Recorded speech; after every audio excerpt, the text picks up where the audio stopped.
పశ్చిమాసియాలో యుద్ధ మేఘాలు కమ్ముకున్న వేళ అమెరికా అధ్యక్షుడు డొనాల్డ్ ట్రంప్ ఇజ్రాయెల్కు అత్యంత శక్తివంతమైన హెచ్చరిక జారీ చేశారు. ఇరాన్పై ఇక ఎంతమాత్రం దాడులు చేయవద్దు అంటూ ఇజ్రాయెల్ ప్రధాని బెంజమిన్ నెతన్యాహు ట్రంప్ గట్టిగా మందలించారు. ఒకవేళ ఇరాన్పై భారీ దాడులతో ముందుకు వెళ్తే అంతర్జాతీయంగా ఇజ్రాయెల్ తీవ్రంగా నష్టపోతుందని, భవిష్యత్తులో ఒంటరిగా మిగిలిపోవాల్సి వస్తుందని హెచ్చరిస్తున్నారు.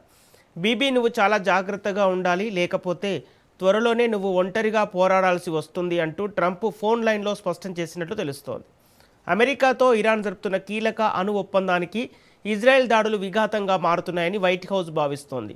ట్రంప్ నుంచి వచ్చిన ఈ తీవ్ర ఒత్తిడితో ఇరాన్పై పెద్ద ఎత్తున దాడి చేయాలని సిద్ధం చేసిన యుద్ధ విమానాలను రన్వేపైనే నెతన్యాహు నిలిపివేశారు. తాజా క్షిపణి దాడుల అనంతరం లెబనాన్, ఇరాన్ సరిహద్దుల్లో ప్రభుత్వం తాత్కాలిక విరామం కొనసాగుతోంది.